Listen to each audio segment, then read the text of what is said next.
Going on, everybody? It's DH Thorne here, and welcome to my solo live stream for tonight. I just kind of felt like we needed to have something since some of the admins are kind of busy or not feeling well tonight, and I figured I might as well see if I can kind of keep the fort going here. So I wasn't quite sure about exactly what I wanted to talk about tonight. As I said in my description when I said I was going to be doing this, I wasn't sure if I wanted to do much of a live stream by myself. I don't always enjoy just talking to myself, obviously, although I do like to talk. So what's up, Solel Denut? I hope I said it right. Denut? So that sounds French. I think that's French. Hello, my friend. Hello. Everybody who's filling in, who's going to be coming in, we'll give you guys a few minutes. And I think tonight I might cover a couple different topics. I'm not going to be on for hours like I usually am with Waylon. He and I kind of find reasons to just talk to each other for hours, even when we're not doing a stream. I mean, like, thanks, man. What's up, Ethan? What's up, my friend? Waylon and I, like, even when we're not doing a live stream, I mean, he and I we can talk for hours and hours and hours just getting set up. And after the stream, we'll talk some more. So we're kind of like my grandfather in that regard. So I'm glad to see some people filling in. I think I want to talk a little bit about ego. And what's up, Rebecca? How's it going? Soil de Nuit. Soil de Nuit. Woohoo. Yeah, Waylon is a very good conversationalist. He can, and if you don't have something to say, he'll have something to say. I'm a little bit like that too, a lot like that actually. Sometimes it's almost like a nervous thing. When you get to know me, I open up and I talk a lot.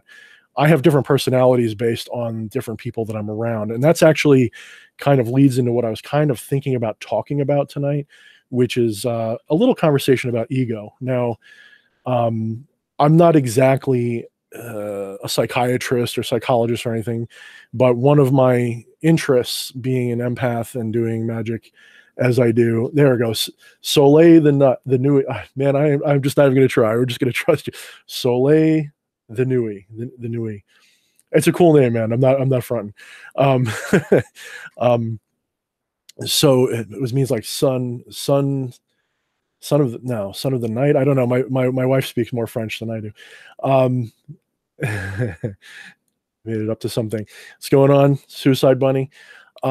So ego is a little bit of what I wanted to talk about tonight.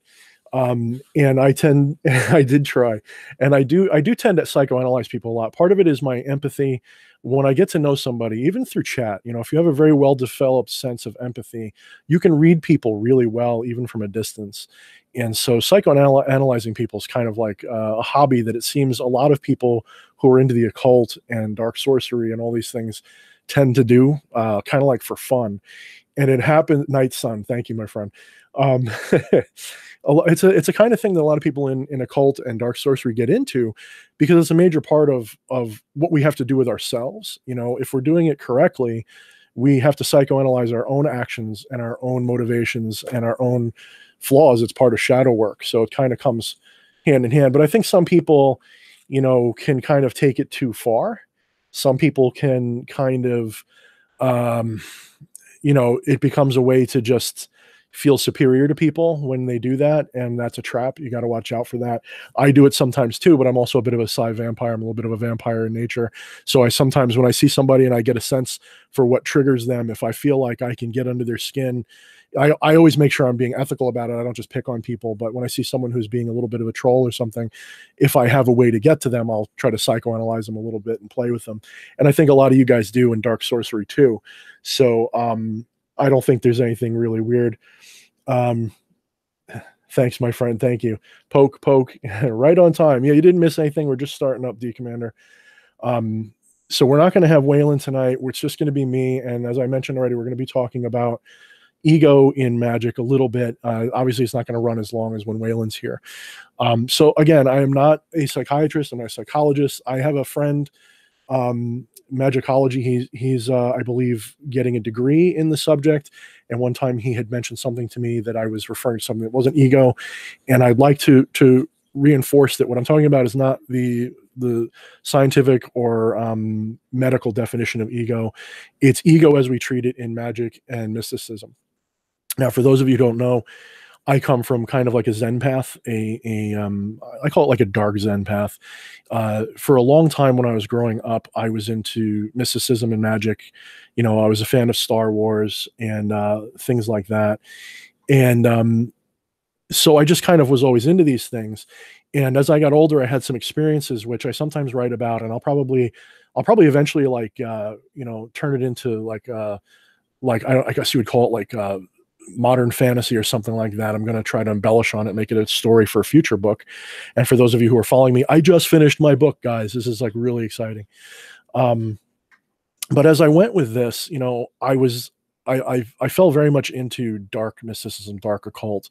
I was working with dark spirits, and I was still kind of Christian. You know, it was kind of like a weird, a lot of people happens like that. You know, they're afraid to leave the trappings of Christianity completely behind.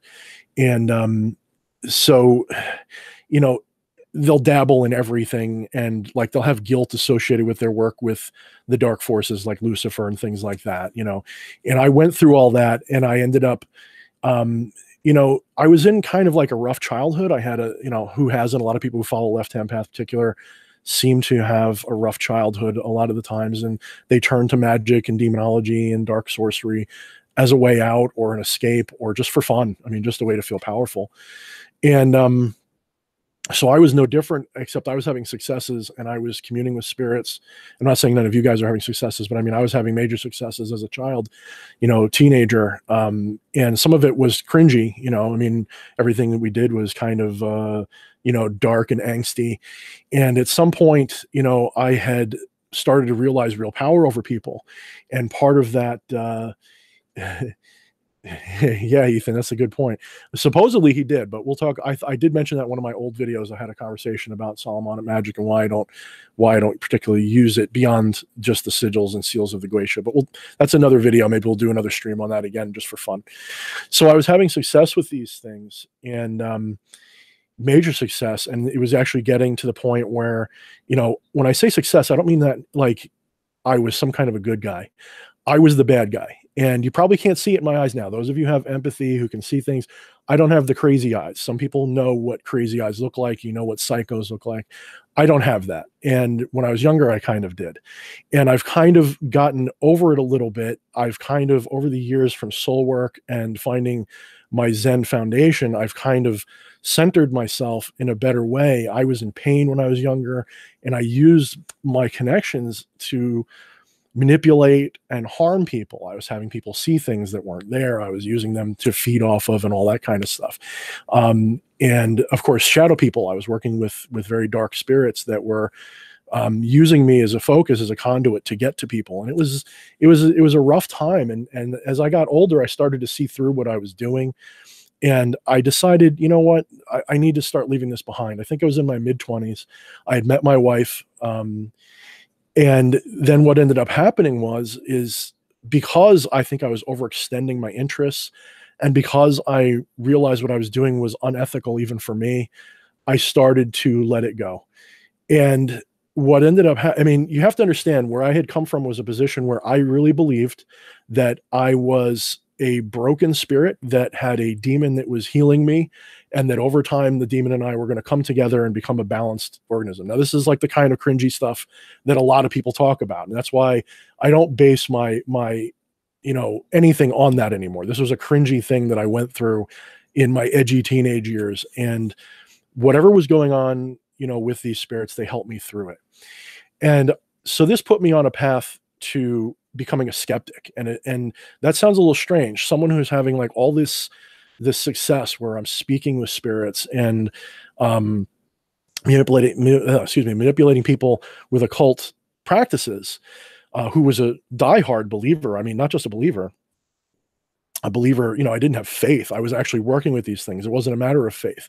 It was, we did see these things and I didn't see them alone. And to go from that to a skeptic kind of throws people sometimes. Why did you become a skeptic? It's very, you know, just like you can use magic to create a new reality based on your belief, you can create an unreality based on your belief. And I went through that phase where I had decided I had to abandon this, I had to put it down. And I actually had a former friend who passed away.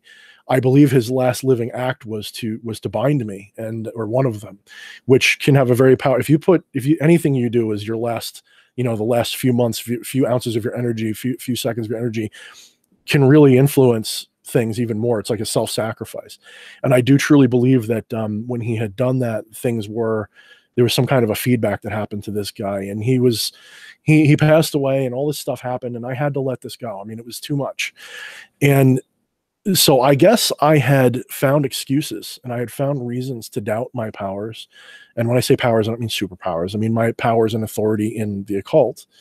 You got to go dig up a finger. No, I took care of it. It's actually taken care of. Vinay and I took care of that. I think part of it was because he was the kind of light worker that he was at the time, this new age light worker. I'm pretty sure he didn't bind me with a permanent clause, like you're always bound forever. I think it was until such time, I think he had put a clause on there that it was meant to be more of a healing binding. It was kind of a way to keep me from abusing myself and others, by using what I was doing. And I think when I stopped being like that, I think the combination of that and working with the Goetic King Vinay really helped. I mean, he gave me a very simple ritual, which I have in my book coming out.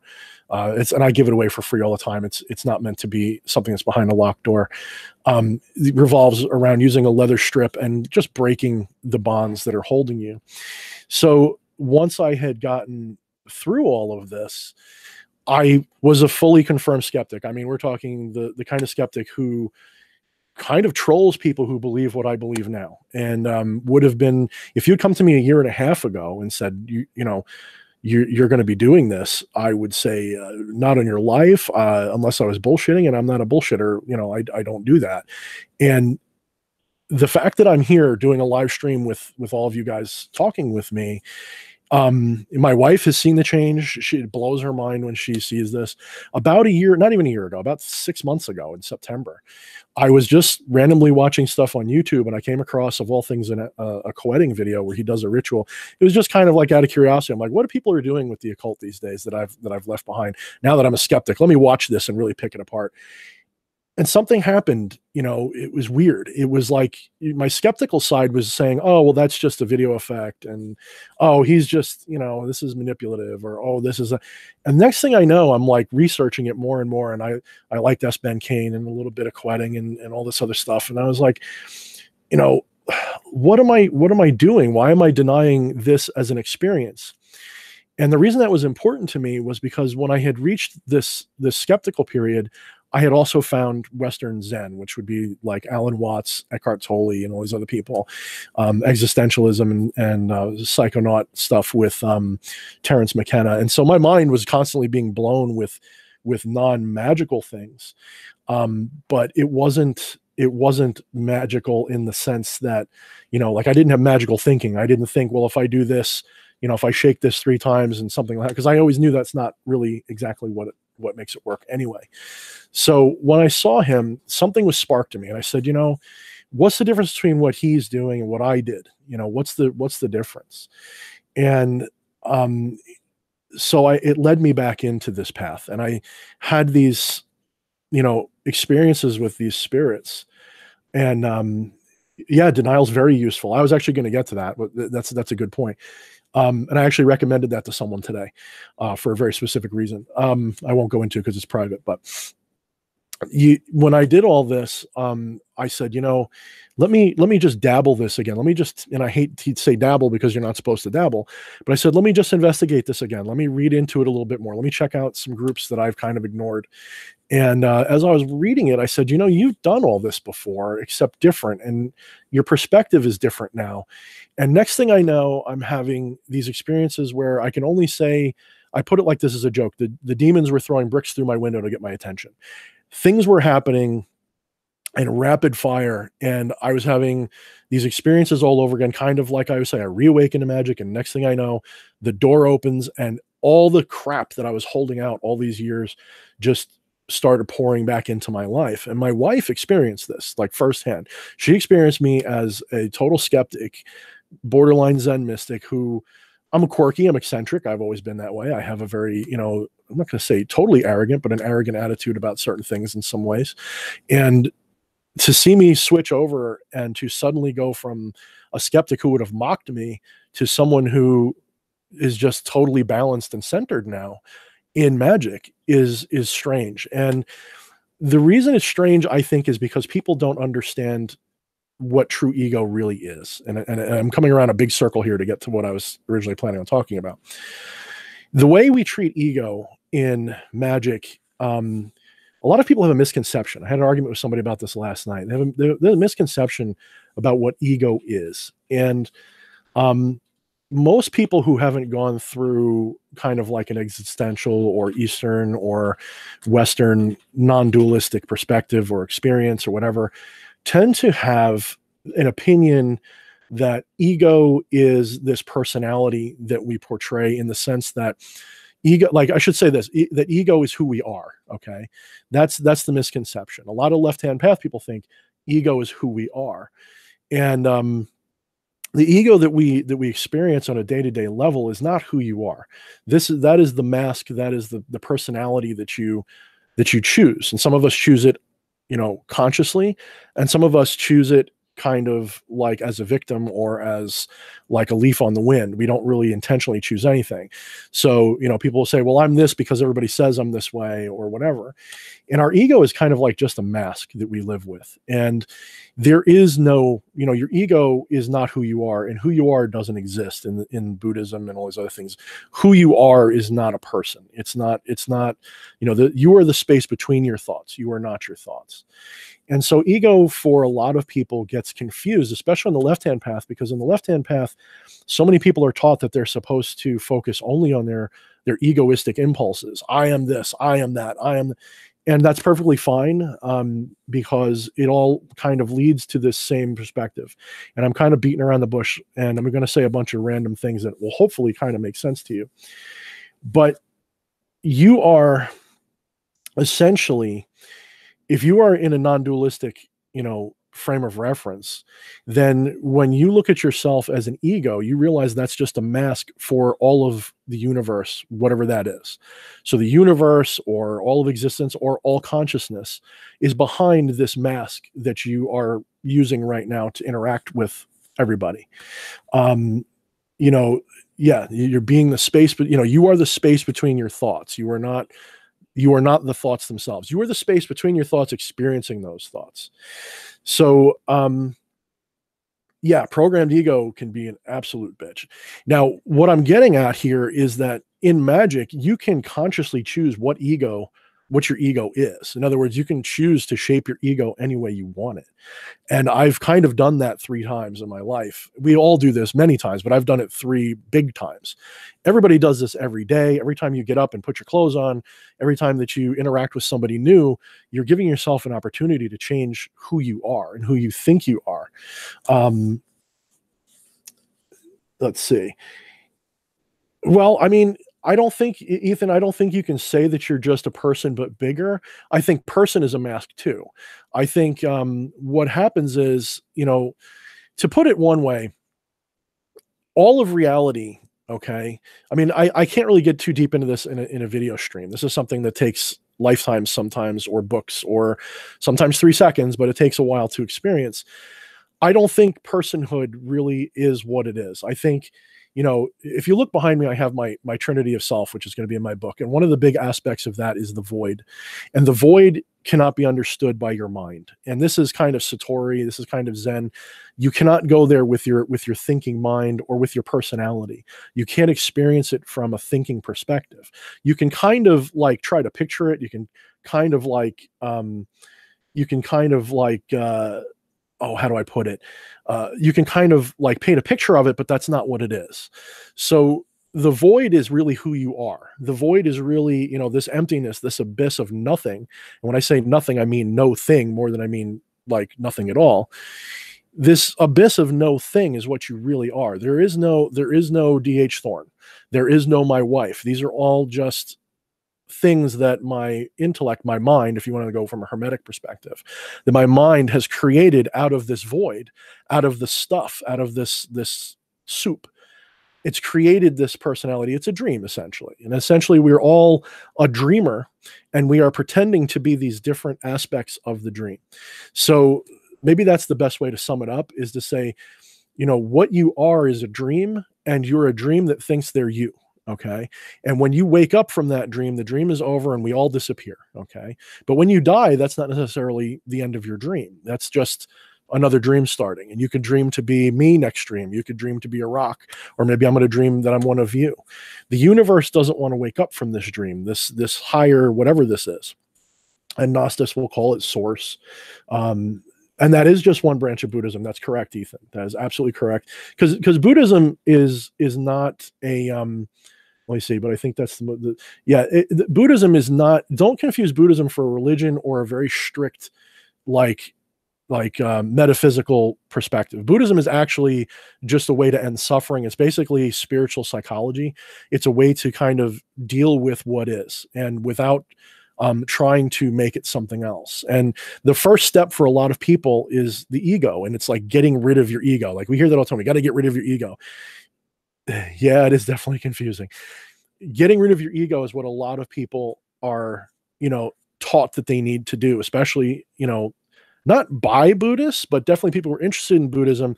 They get this mentality that the goal is to destroy or get rid of your ego or reject your ego. That is not the point. The point is to realize you're not the ego, and you can enjoy having an ego. When they say like, oh, the Buddha, he freed himself, but he still had a personality and he still had all these things. He still had a mask he would wear, but he recognized that he wasn't this mask, and he recognized he wasn't this suit of interpersonal, spiritual clothing. Even this mask of a spirit that we wear. Oh, I am a spirit trapped in a body, or I am going to die and become a ghost or a demon. This is all, this is all just kind of a game you're playing with yourself to give yourself, hold on. I'm going to get to your questions in a second, guys. I see you guys are going nuts. If you were that, then that's a very limiting thing. If you were your spiritual clothing, that's a very limited thing. And I don't think you're that limited. I don't think I'm that limited. It has nothing to do with, I'm so big. It means I don't think you can put spiritual things in boxes like that. I think that's not how this works. So when you're taught to get rid of your ego in these systems, a lot of people, or at least they hear that, they think the goal is to get rid of your ego, and they think, oh, Buddhism, you can't be a Buddhist and on the left-hand path, because Buddhism is about getting rid of your ego, and the left-hand path is about being all about your ego. I am a god. Well, that's the interesting thing about Buddhism, or shall we say Zen Buddhism, or the various systems that include Buddhism that I'm talking about. I guess it's problematic to say that you are God, but you are the equivalent of whatever God is. There's no question in my mind that each and every one of us is the whole that is dreaming that you are the self. And if you wake up from that, if you realize one day, I don't feel what everybody else is feeling, and I don't think what everybody else is thinking, but I also don't know what my hair feels, and I don't know exactly what my heart feels all the time, and I don't know what my toenails feel, and I can get a guess, I can feel a little bit, but I don't identify with my foot, but my foot is still me. In the same sense, I don't identify as my wife, but my wife is still spiritually, I guess you could say, in the ultimate sense, still me. So people get confused a lot because there's a lot of things going on, and I'm not trying to educate you and change your mind about what all this means, but I'm just trying to touch on this. So a lot of people in the left-hand path will say, well, if it's about getting rid of your ego, then I don't want to practice this Buddhist idea or this other one.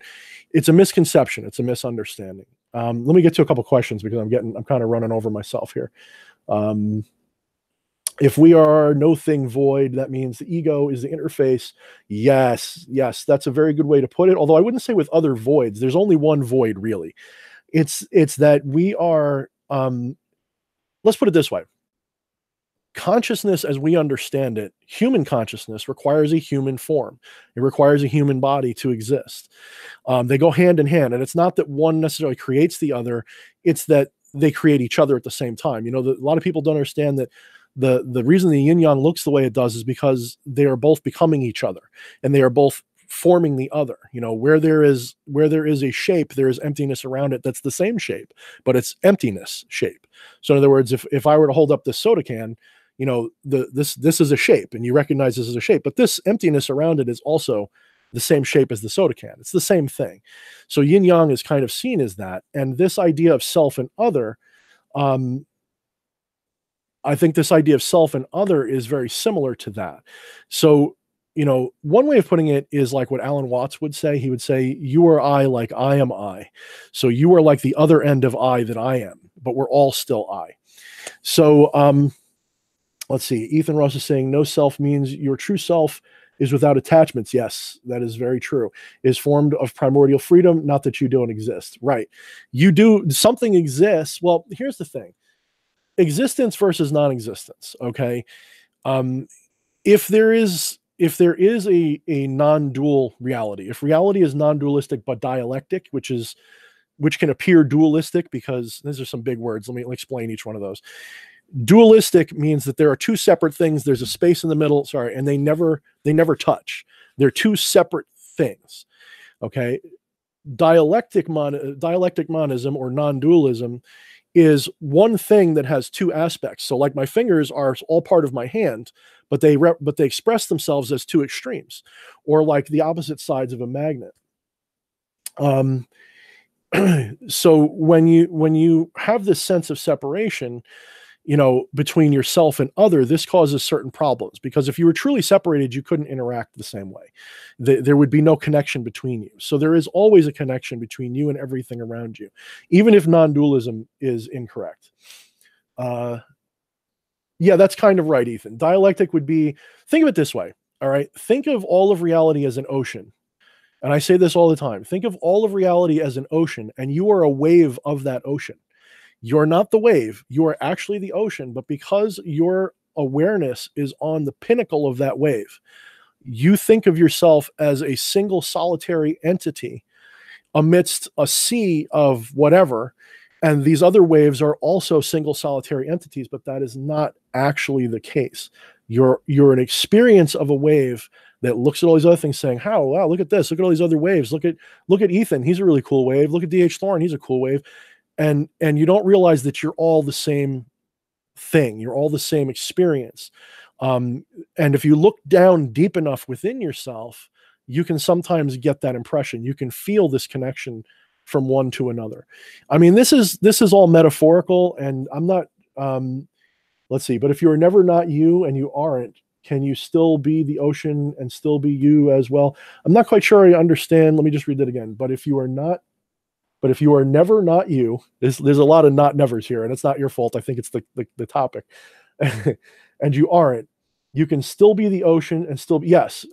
If I understand your point, the whole point of this experience is to have this experience. I want to make something clear.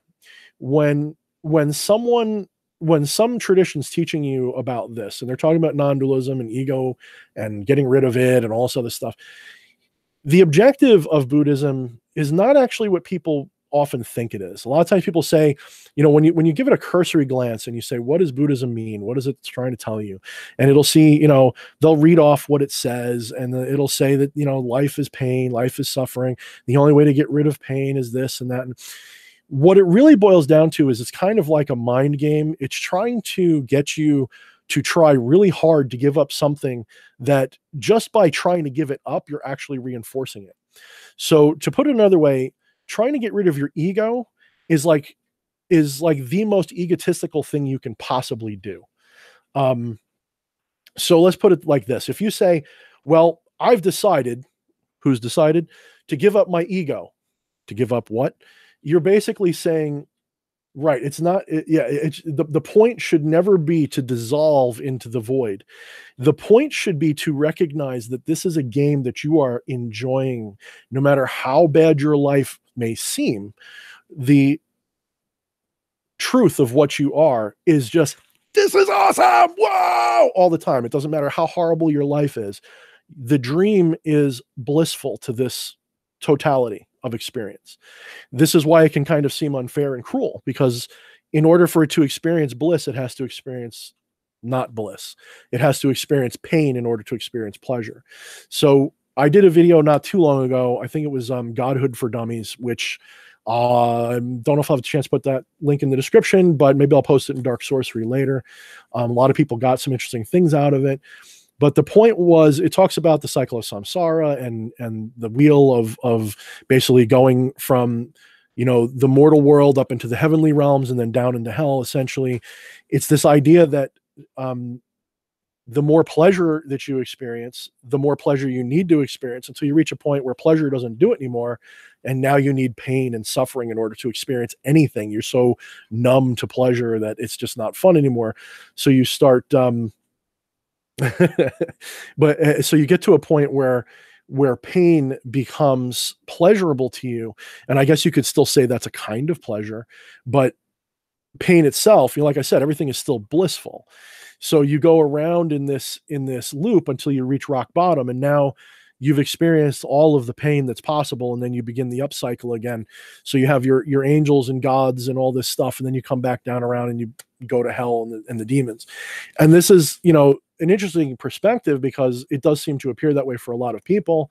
You get a lot of people who will have way too many experiences of pleasure, way too many experiences of, you know, like they give into their base desires for pleasure all the time. And it just has to get more and more twisted for some of these people for them to have fun anymore. I'm not saying that's what happens to everybody. It's just, it does seem to happen for a lot of people. One of the mistakes we can get into is a dogmatic way of thinking about this. The ultimate goal here is to accept what is, and to accept your ego as part of the equation. So when I say accept your ego, what I mean is, let's see, I'm going to get to that question in a second. When you accept your ego, you are literally saying to yourself, this is an expression of the dream. And if you wake up a little bit, you can become kind of a lucid dreamer. You can kind of say, well, I now realize that this is just my spiritual trappings. And to a very strong degree, I can, you know, play with that. And of course, what's the thing playing with that? You know, let's be honest. What's the thing that's changing how it looks? It's still the ego doing it. It's still the ego saying, well, I feel like being a sorcerer this month, or I feel like being a Zen Buddhist next month, or I feel like having a new job this month. And, you know, that's still your kind of your ego talking, isn't it? But again, what is your ego doing if not your truest intention and will? In other words, your ego, you could say, is it two people? Is your ego separate from you? And if not, then that means your ego is still kind of carrying on the work of your void self, you could say, this void thing that you are. So it's still playing its role exactly as it's supposed to. That means even if you're an asshole, pardon my French, you're still exactly what you really want to be. And so that's kind of part of it. And I'm kind of butchering it tonight because I am tired. I just want to get this across that when I write this stuff, I write it a little bit better, but also I tend to talk in circles when I'm talking to myself. So I do apologize. I did finish my book though. Woo-hoo. All right. So let me read some more of these comments here. Let's see. Ooh, we'll talk about karma maybe in a minute. Give me a second.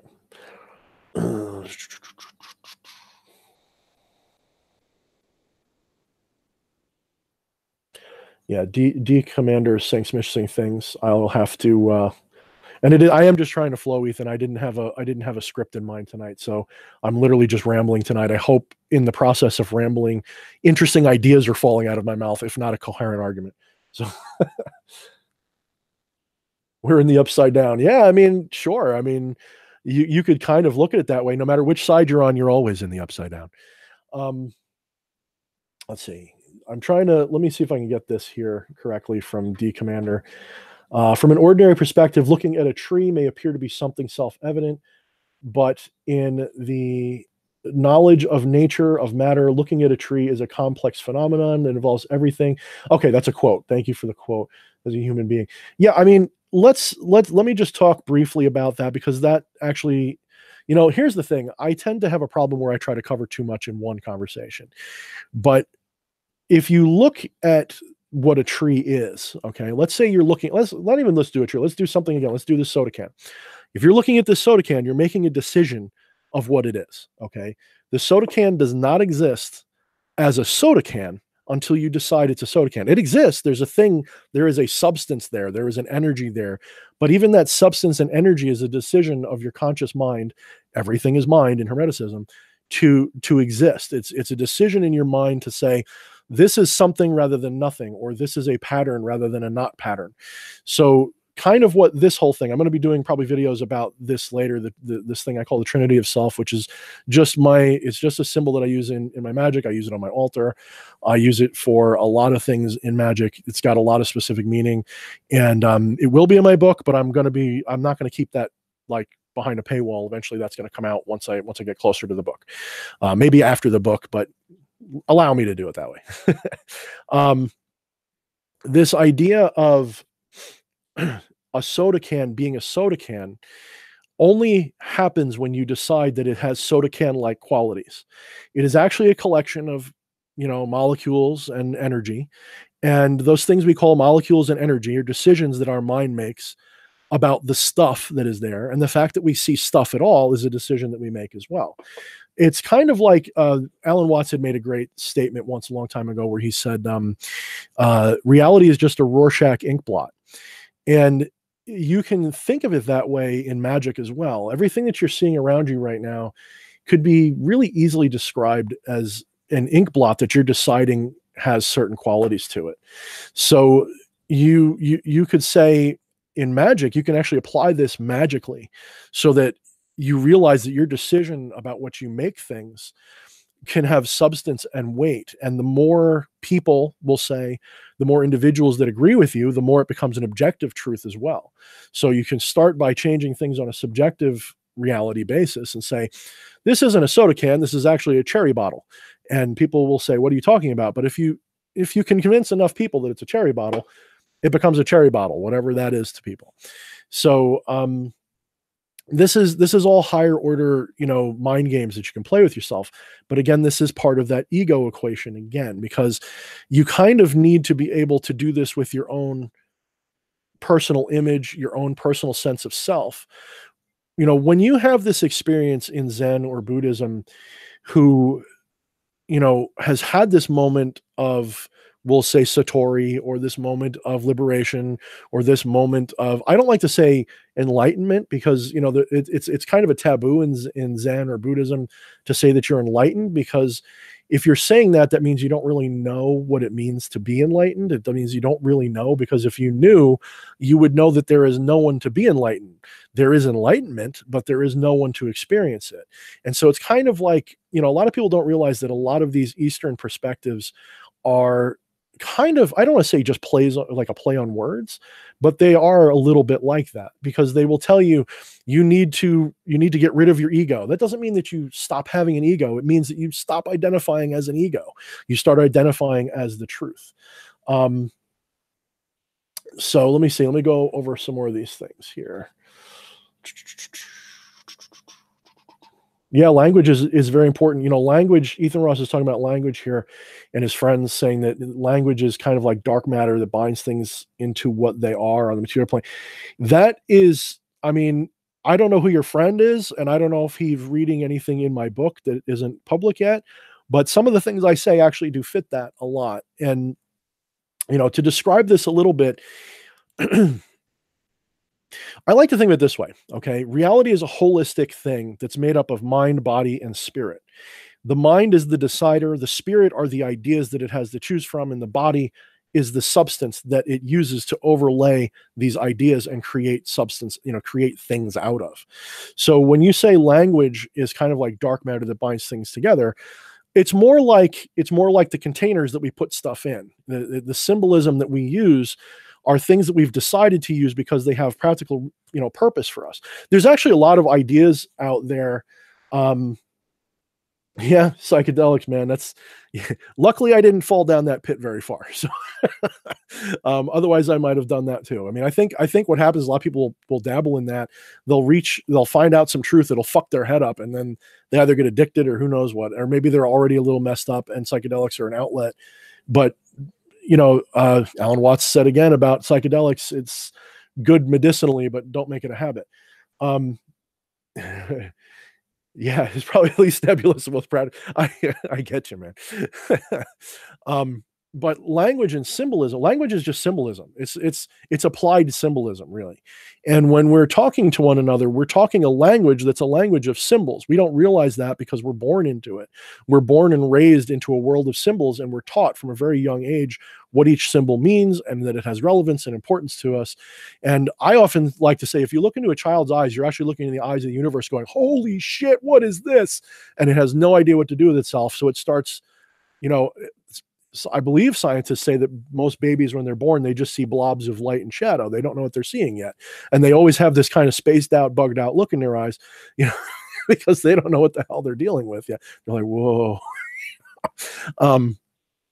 So the human mind, this mind aspect of our experience, starts trying to rationalize these blobs into meaning. And it immediately starts grabbing these blobs. You know, this one blob is your mother and this other blob is your father. You don't know what a mother and father are yet, but you come to understand what that means eventually. So this blob means this, and this blob means food, and that one is this, and this one's that. That one's bright, that one's dark, this one's hot, this one's soft, this one's cool, this one's hot. And you start getting all these different dialectic differences, you know, light and dark, you know, front and back, top and bottom, me, not me. And you start kind of gathering these ideas. You're actually pulling them out of the spiritual realm when you're doing this, and you're overlaying them over top this material slime that is this goo that is the entire universe as we know it, creating these kind of you know, shapes for ourselves that give us something to work with. And when you're done doing that, then the interesting thing happens is as you get older, you begin to learn to forget this astral world where you got all these things from, the spiritual world where you got this from, and you start focusing more and more on the material world. And some children take a lot longer. Some people like myself are always daydreaming and we're always weird and eccentric and we never really come down to earth, I guess you could say. And other people, they fully enter into the world of material reality hard, and they will never, ever look back to that spiritual source that they came from and find anything of value in it. It becomes like, oh, well, that was what we used to think, but we know better now. So you have this shift in experience.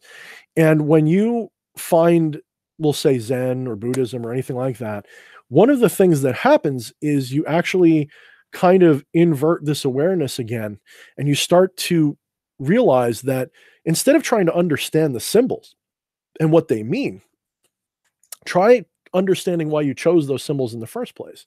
Why did you choose to see things the way you see them? So, you know, there is an interesting koan. I think it's one of the koans, and there's a lot of different interpretations of it. And when I answered this, you know, there is no answer really. It's the when a tree falls in a forest with no one around to hear it, does it make a sound? And there's a lot of different ways to end up with that. And the Zen interpretation is that really you just are supposed to hear the sound of a tree falling. You're kind of, the experience of a tree falling is still happening because your mind makes it for you. But the other way you can look at it is if there's no one around to hear it, okay, something's still happening as far as physics is concerned. Science is going to say, oh, a tree fell and there was a vibration and blah, blah, blah, blah, blah. But the experience of sound itself is a human experience that only a human can have, and only you as an observer can have that experience of sound. The ground cannot experience sound the same way you do. Your brother won't experience sound the same way you do.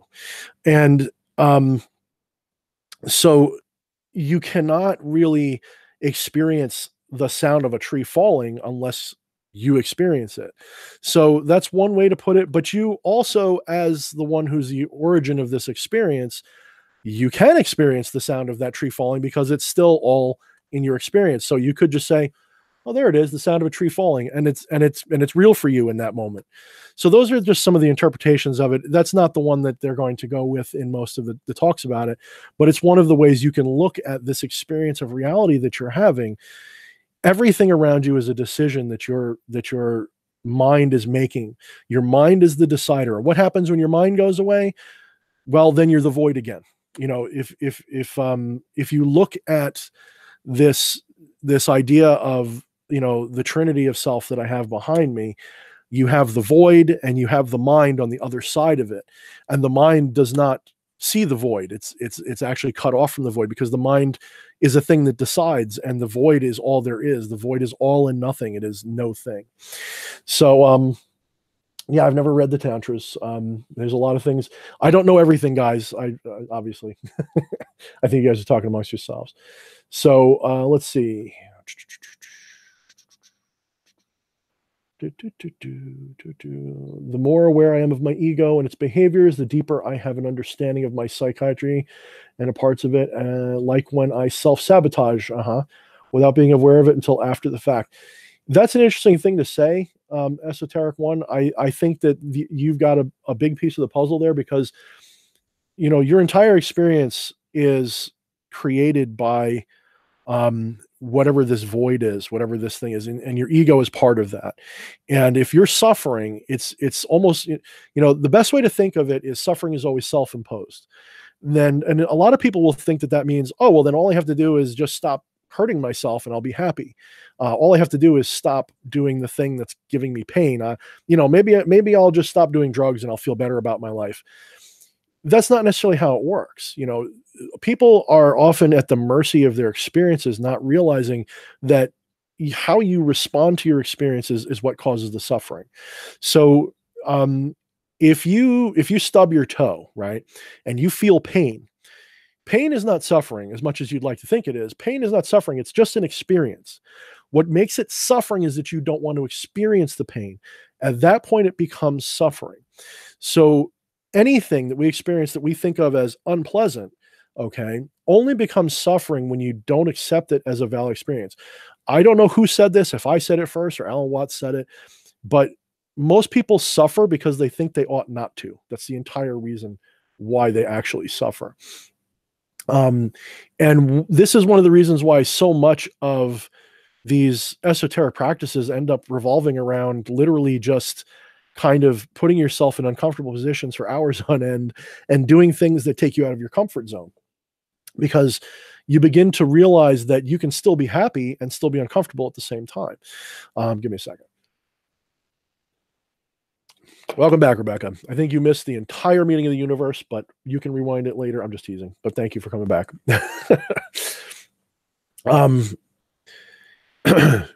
So we can have these experiences of pleasure and pain and not necessarily experience suffering or bliss based on them. We're not at the mercy of the experiences.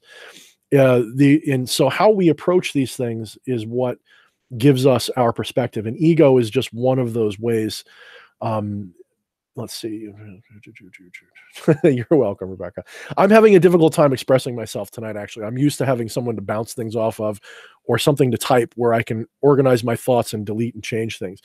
So if I'm not making a whole ton of sense tonight, I do apologize. I'm not in my normal, in my element, so to speak, without having faces where I can get an empathic feedback and figure out what you need to hear to understand me. I just ramble like I'm missing like a sense, like I don't know what the heck I'm doing. So anyway, Smiley Plays I think just arrived, and I'm kind of running out of things to say. I almost want to change the subject now, because I think we've kind of talked about this enough for now. So what do you guys think would be interesting to carry us into? I'll hang out for a little bit longer. What do you guys think? Does anybody have any interesting questions or concerns about magic or Dark Sorcery, the group, or anything like that? I'm glad I'm making sense to you guys. Thank you. I don't feel like I am, because I think of myself as a student of the ghost of Alan Watts. And when I compare how I talk to the eloquence of Alan Watts, I just sound like a complete jackass. Let's see, shadow self, ego. I mean, that's kind of what we were talking about. Shadow self, how would I view the shadow self? Now, I don't really work, I talk about shadow work a lot, but I treat it more like self-honesty and coming to terms with who you really are. Your shadow self is the part of you that you don't recognize, you don't talk about, you don't accept. And your shadow self in relation to your ego, you could almost kind of say your shadow self is the yin side of the yang side of your ego. It's the part of you that fits the opposite of what you think you are. A lot of times people say, we hate most in others what we truly hate about ourselves, or that we lie to ourselves about. So if I don't like liars, that means I must lie to myself. That's one way to look at it. But I don't really like using that too often, because it's not really a good rule, but it tends to hold true for a lot of people. But our shadow self is very often our motivations that are behind. Let me actually put this in a magical perspective a little bit better. When you do magic, when you are trying to cause a manifestation, your manifestation is always going to follow what I call your truest intent. And I think Crowley would have called it your truest will. It's always going to follow your truest intention. So, in other words, it's not going to follow what your ego thinks it wants. It's going to follow what your ego is being motivated by. So when you have a desire for something, and I always like to use the one money because most people automatically go, oh yeah, money. I hate money, but I want it. Give me more money. Is, people have this desire that they think is for money. Their ego says, I need money right now. I'm going to do a spell for X dollars, X amount. Okay, that's great. But your ego is actually responding to an intention that's deeper than that. So what do you think? And I've said this before. What do you think your true intention is if your ego is desiring money? Your truest intention is not for money most of the time. I'm not saying it never is, but it usually is not. Your truest intention is to experience a fulfilling life and to have pleasure and pain and to have the most powerful and visceral experience it can have. So when you're seeking money, what are you trying to get? You're trying to get perhaps freedom from money, or perhaps you're trying to have the experience of not having money, so that you can go through this and maybe use magic to get money and then have that experience and have this really cool adventure of trying to get money. Like Waylon often says, the universe was created in pleasure and joy, I should say, as a game. And I agree with that. So our shadow self could be seen as that true intention. And it's neither, shadow self might be the darker side of that. The shadow self could be, and when I say darker, I mean the most hidden qualities of that. Most people don't really do anything introspective with their lives. They don't ask themselves, why am I really doing this? Why am I, see, Behemoth, that's you. And it's actually, I like that. I prefer that myself. But we go through, and we never examine our true intentions and motivations.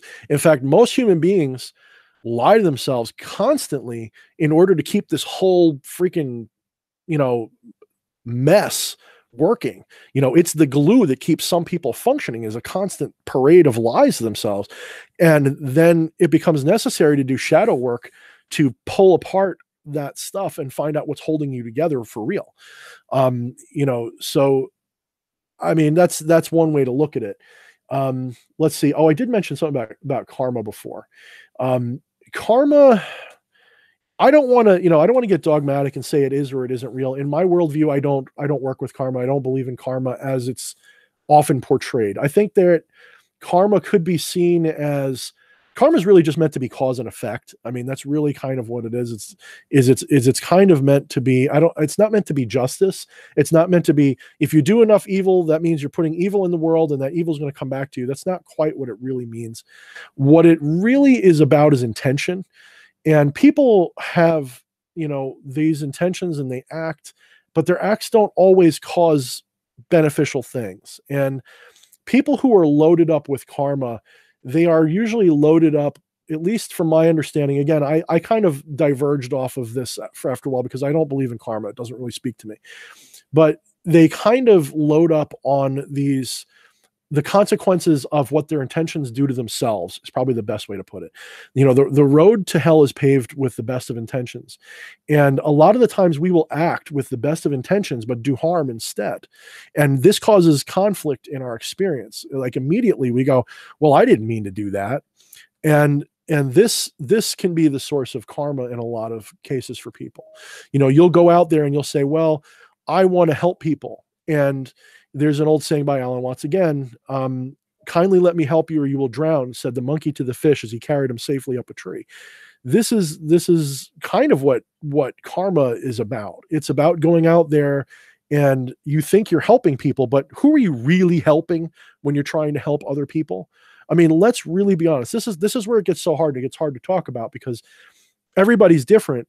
But when you say, I want to go and help somebody, what are you really saying? You're saying you kind of want to help yourself to feel better about that person's situation. Let me repeat that. When you go out there trying to help someone else, I don't know anybody. I've never met anybody personally in my life that ever went out there and helped somebody simply because it helped somebody. It was always because somewhere in their experience it made them feel good. This is the intention that is karmic. This is, and it becomes karmic not because you did it, but because you lied to yourself in saying, I just wanted to help this guy. And I know some people are going to say, oh, you're full of shit. Oh, that's not how it really is. And Sackett said it perfectly. There are no selfless acts. And, you know, this is so true, because if you look at what the high end, what is the end of the rainbow for most Buddhists and Zen people? It is kind of like this non-attachment, this let's live in a monastery on a mountain somewhere where we don't interact with the world. We don't try to change it. We don't try to fix it. True compassion to someone who's achieved a certain level of this understanding is to leave people alone and not try to do for them what makes us feel good about doing the act. Let's see.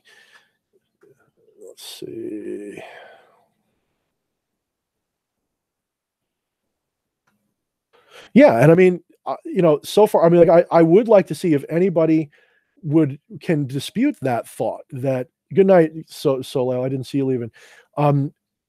I have never really seen anybody really effectively dispute that claim that they are altruistic, truly altruistic.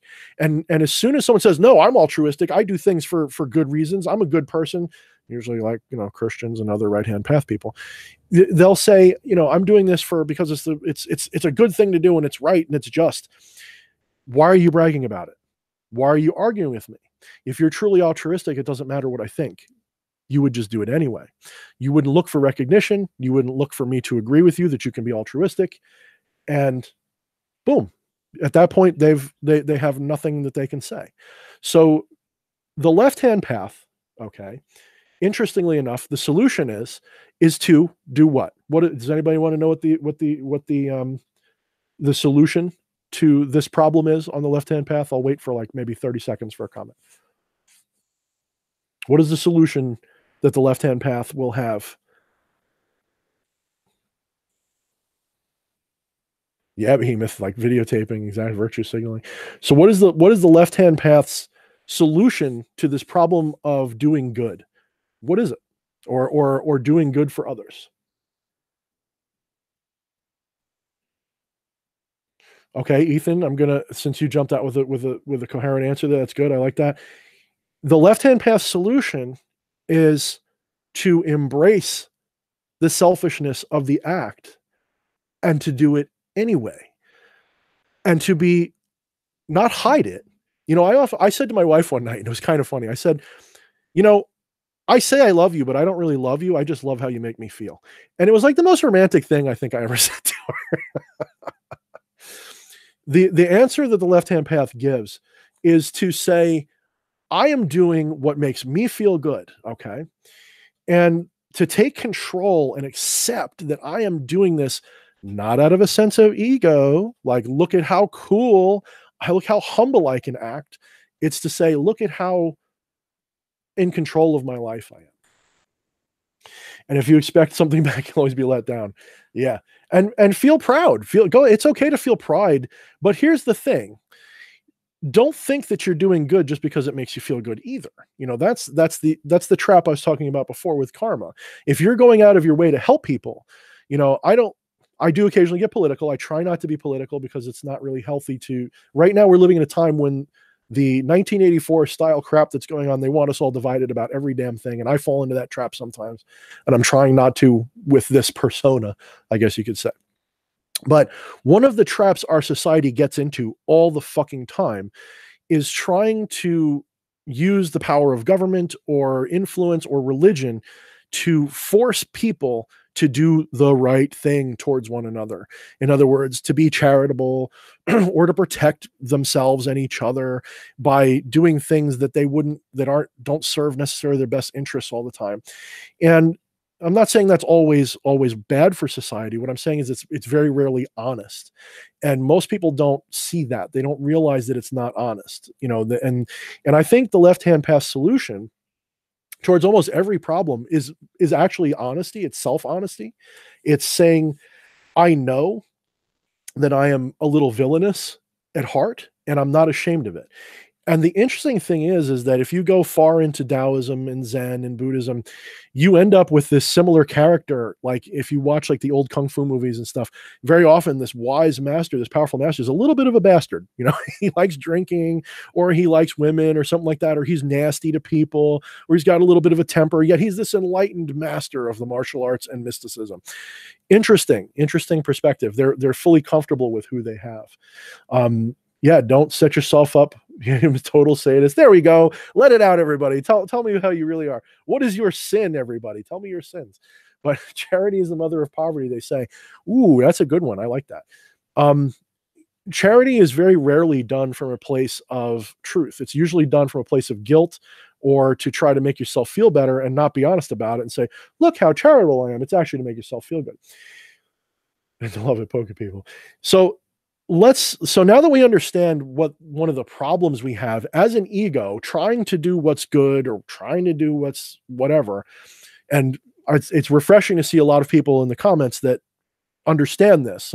This is why you guys are watching me, and this is why I'm so glad you're here, and this is why you're in Dark Sorcery, probably because you really are left-hand path people, and that's really freaking cool.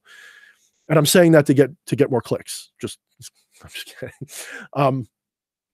When we do these things, okay, the first step again is to recognize why we're really doing it, but then we can take this to another level and we can start to think more analytically about our actions. You know, you'll always notice that people who are new to the left-hand path, they go all off the rails with how evil they are and how satanic they are and how cringy they are and how inverted they are to Christianity. And, oh, look at me, I freaking bite the head off bats and everything. Oof. Okay, that's great. That's cool. I did that too. But then after a while, you know, you start having to pay taxes long enough, and you know, you got a kid or you're driving around town and you go, you know, I kind of like it that there's not like shootouts happening every day. And I kind of like the fact you start to develop a sense of ethics, whether you want to do it or not. You kind of end up eventually evolving something called ethics. And ethics are what left-hand path practitioners replace their morality with. So left-hand path practitioners will completely get rid of morality and get rid of this idea that there is such a thing as goodness in the world and evil in the world, and they replace it with a sense of ethics. And these ethics end up being centered on the idea that everything I do should probably benefit me in some way, or at least not cause me undue stress, harm, or problems. So I'm going to tell you, I give to charity. I go and I do things for people for free. I am constantly answering people's questions about magic or spirituality or just their life. You know, I like to tell people, like, who ask me what I'm planning on doing with my career, I'm going to be a self-help guru. That's what I'm going to do. Really, it's going to be about magic, but that's what I'm going to do. I love doing this. I love reaching out to people, and I love being wrong, and I love being right, and I love being the center of all of this. But I feel like there's some charity involved here. And that's not because I'm so amazing. It's just not everybody's going to do this for each other. I think a lot of you guys would. I think a lot of you guys, I recognize some of you guys from my videos and from Dark Sorcery, and I see you guys constantly answering questions, helping people. Why are you doing that? Are you doing this because you're so selfless? I don't think so. I think a lot of you are doing this because you want to test your ideas and see if they are true. And I think a lot of you are doing this because it makes you feel good to be seen as an authority. You like the likes that you get, and you like being part of the community. And you know what? Fist bump. That's exactly right. That's why our society and civilization works, because we can have this honest aspect of ourselves and do what's not right, but do what is ethically correct to improve our situation in our society. So left-hand path people will usually, eventually, always replace morality with ethics. And I haven't met one that was above a certain age that didn't have a sense of ethics somewhere. And that ethics could be nobility, like the Order of Nine Angles. It could be some other thing. There's always different senses of what is the right way to be. So let's see. I missed a whole bunch of stuff. Videotaping yourself is doing good deeds. Yeah, we talked about that.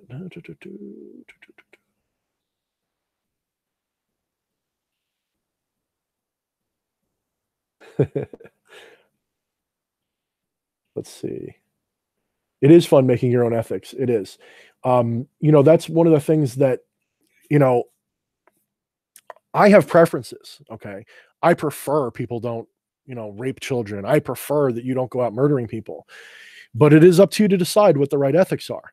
Just be aware that no one has to respect your ethics. So if your ethics are, it's correct to go rape children, and you do it in my presence and I have my gun on me, I'm going to blow your brains out. It's not even going to be a hesitation, because I don't have that moral hang up. I often joke around with people that say, oh, you've never killed anybody, you don't know if you could do it. I'm missing something in my head. I guess I'm a little psychotic. If someone does something that I deem is necessary to destroy you, I will destroy you without even thinking about it. It doesn't, I've done things like, I'm just going to shut up. There's things that have happened in my life where I will destroy you, and I feel great when I do it, because I know I'm doing something that pleases me to do. But my point is that I have a sense of ethics, and I have decided where the correct ethics are for me. And there are some people who will decide that their ethics are something else, and they're going to butt heads with these other people, and you're going to have this conflict. Open their own attachments. Yeah.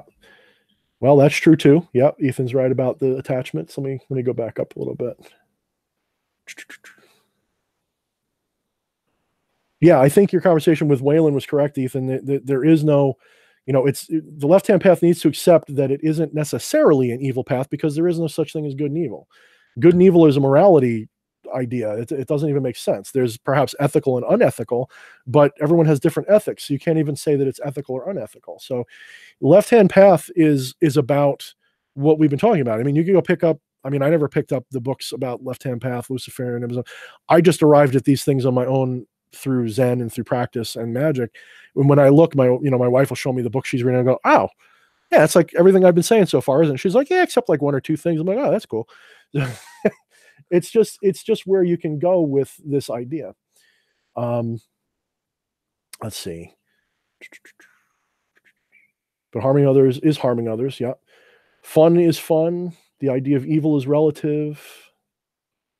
One way to think of it is, if you're going around doing harm to people, this is often what people think of as karma.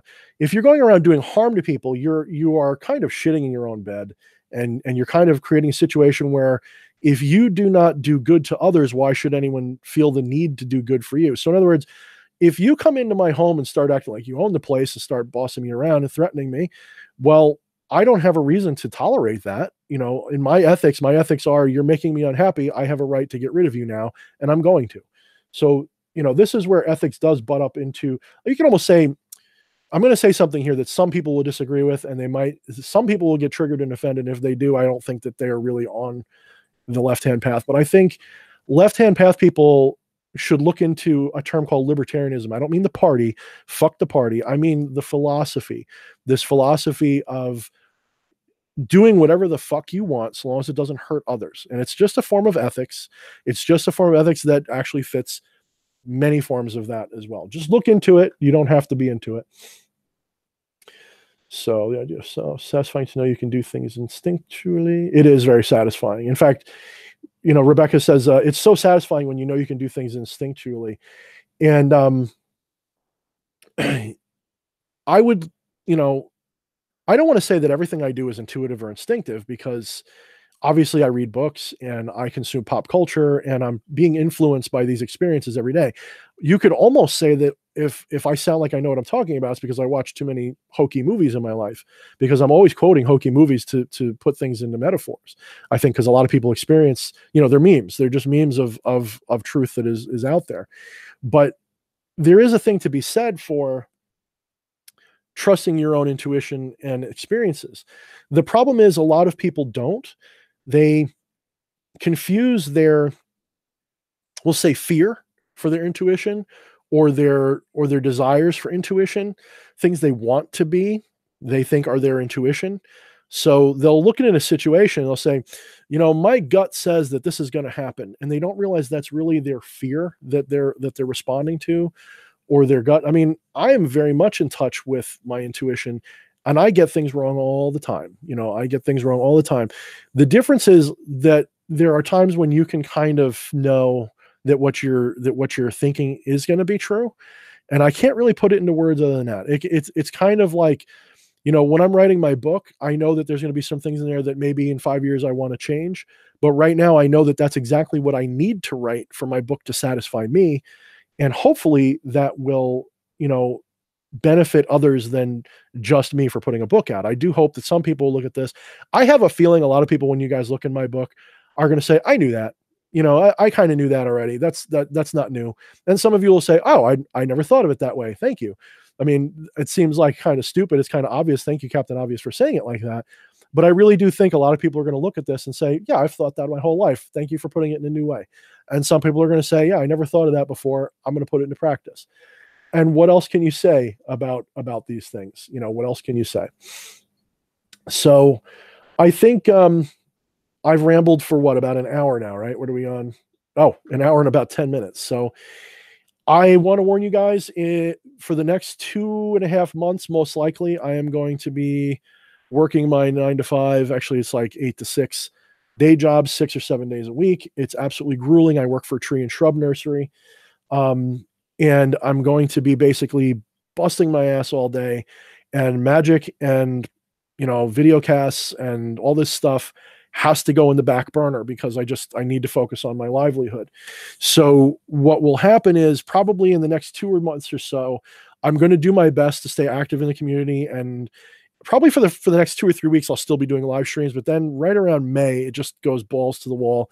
And I'm just, I'm going to like lose all my weight, and you're going to see a tan and all this other stuff happening. And I'm going to be not around as much.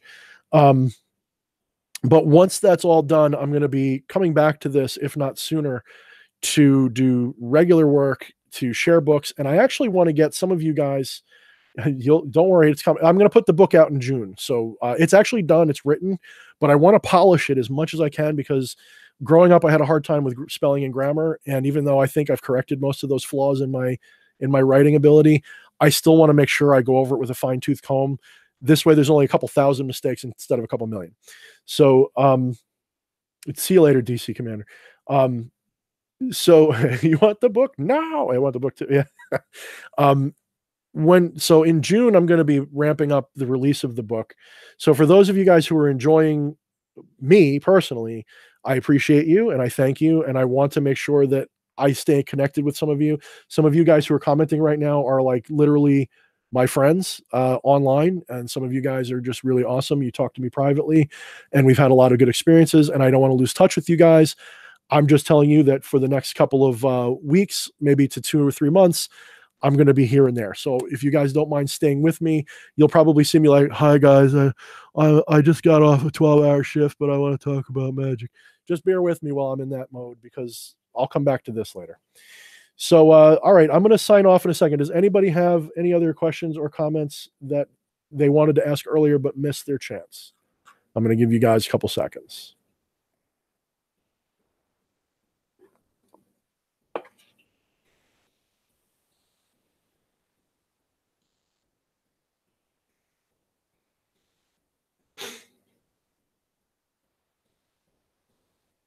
Divination. Oh man, why'd you have to bring up a cool one like that? My original talk for tonight was actually going to be with Alfredo to talk about tarot. And maybe if I have the strength, I'll do another stream sometime in the next 7 days, or maybe I'll just do a video privately about that on my own channel. Divination is a very interesting subject. It is very interesting. And because you're talking about intuition, that actually goes right into it. Tarot is something that, I didn't really rely on the tarot. I tended to use meditation, scrying, crystal balls, mirrors, and all that kind of stuff a lot more for my divination. Tarot is something that I've recently gotten hooked on, and I come from it from kind of an interesting perspective. I do have a chapter in my book about it, from what I understand, relating, I kind of use tarot kind of like another kind of crystal ball. So, blood magic, sexuality charged blood. Whew.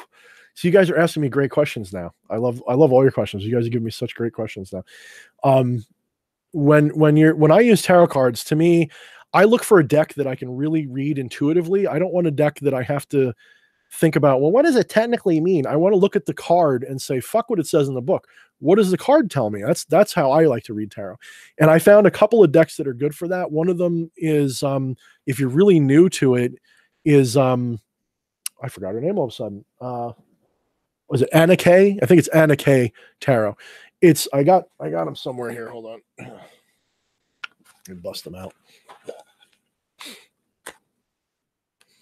So this is a sample. They're very easy to read. I mean, if you can't tell what this card means just by looking at it, if you can't tell what the message of that card is just by looking at it, you might need to get rewired a little bit. See if I can give you another one. Even this one, like people who usually have a lot of trouble with the noble cards. Okay. This one, you know, the King of Cups. If this doesn't tell you what kind of person the King of Cups is, I don't know what else is going to do it for you. So that's my new favorite deck. That's actually my main deck that I'm working with right now because I can literally just look at it. Shadowscapes, I think you had mentioned that to me privately before. Yep. I also like to use the Thoth deck, actually, is one of my favorites too, because of the symbolism it has. Just looking at the, you know, the Two of Discs just on the box art should give you an idea of what the Two of Discs means. You know, it gives you a very interesting perspective of it. I also like to use Oracle cards now. And my current favorite Oracle cards are something, when I start doing this stuff professionally, where I'm going to be doing readings for people and stuff, it's called the Dark Mirror. And I'm trying to pick a good card here so I can show you what you're looking at. It's basically like Gothic imagery that is of shadow work style orientation. So I don't know if you guys can read that. It's not focusing, but it says parasite, and the imagery really can give you a message that is really interesting. So that's a form of divination. You know, divination, a lot of people make the mistake of thinking that divination is this mechanical process whereby you draw a card and whatever the card says, that's what it means. That's not what it means at all. You know, working with tarot is actually like working with any other form of divination tool, like a scrying mirror or a ball. You are reading into the imagery, you're reading into the energy of the card, you're reading into where it landed in your spread, you're reading into anything that means something to you. And if you have a list of things you have to draw from to decide what it means, you're not really reading the cards. The cards are kind of telling you something else. It's kind of like what I said to somebody when they said, do you like to use inverted cards? And I said, I like to use the meanings of the cards inverted, but I don't wait for the card to be inverted to give me that meaning. I feel like if I can't intuitively know which meaning the card's trying to tell me just by looking at it and knowing the person a little bit, then what good am I as a reader? Anybody can pop open the book and read what the meaning of the card means. It takes someone with intuitive power to actually look at the card, look at the person, and read both of them and get something more than just what the card is showing. So let me go here. There was one other, blood magic, I think, and sex. I'm going to try to just briefly answer that if I can.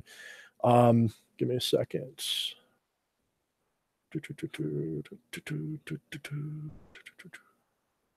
want to make sure there wasn't any more important questions I want to answer here.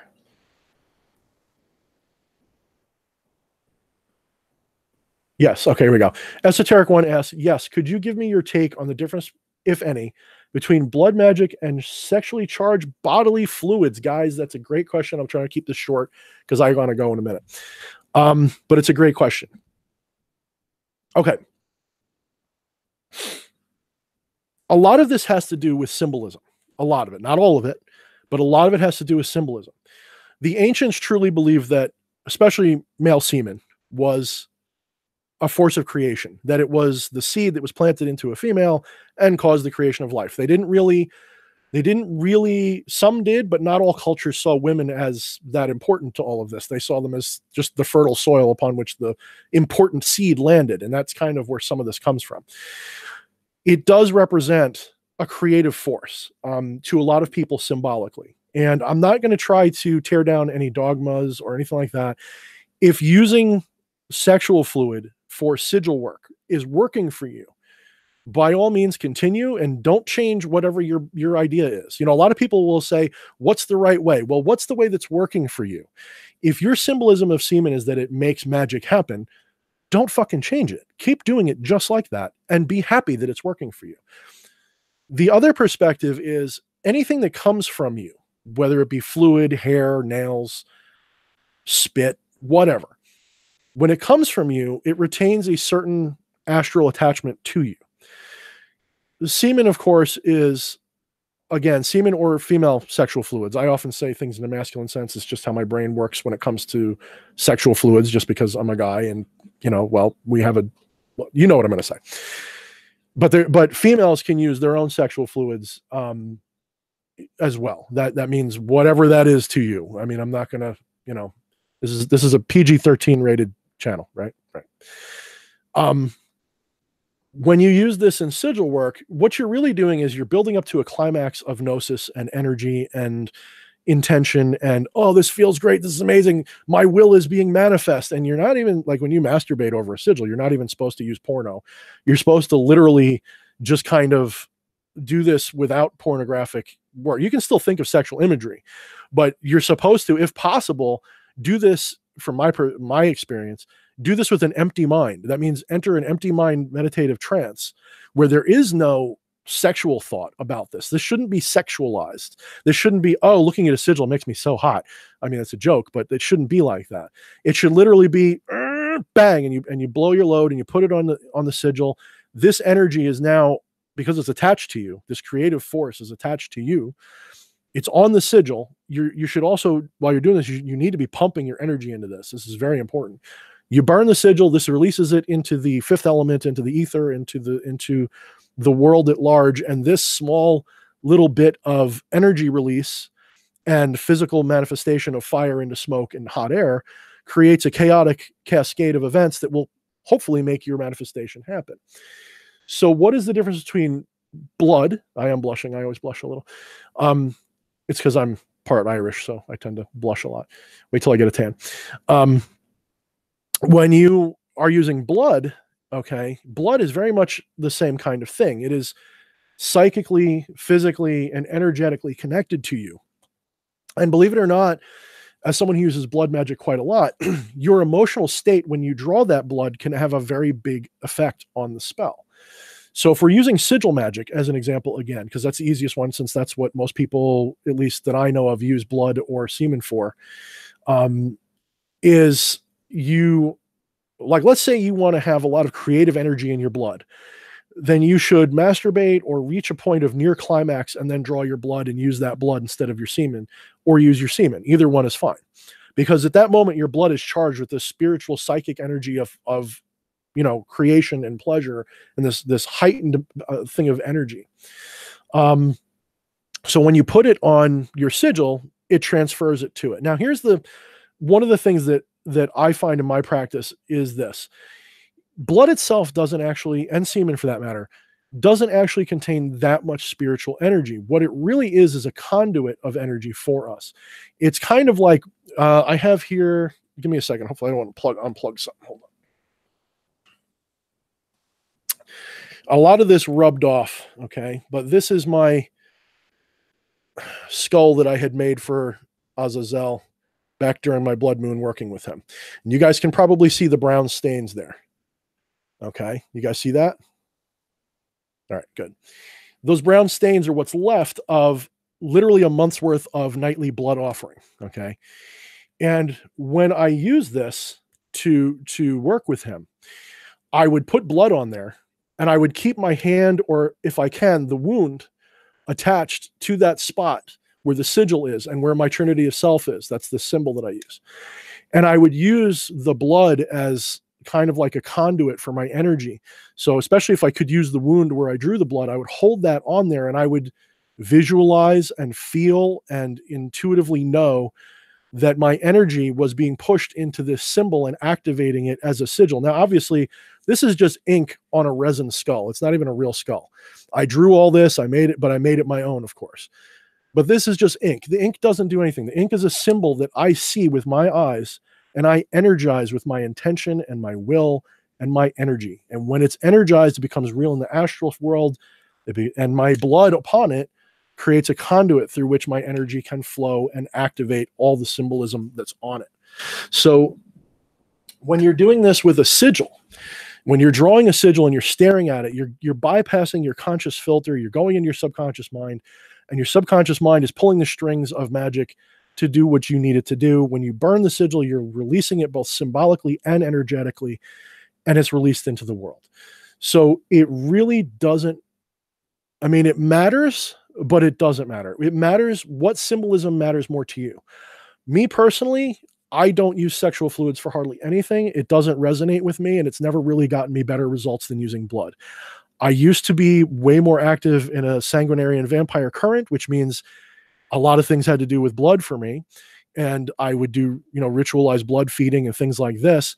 I will tell you that ingesting the blood wasn't necessary. That's another video for another time. But vampirism can be seen as a person's astral body having psychic mouths, if you will, somewhere on their body. For some people, it's in their stomachs, and that's why they have to ingest this blood. For others like me, it was on my hands. So all I had to do is get you to draw blood and then press my hand to it, and I could draw energy from it. So this is a separate conversation. But I think, guys, I want to thank you guys for showing up. We had a pretty good stream tonight.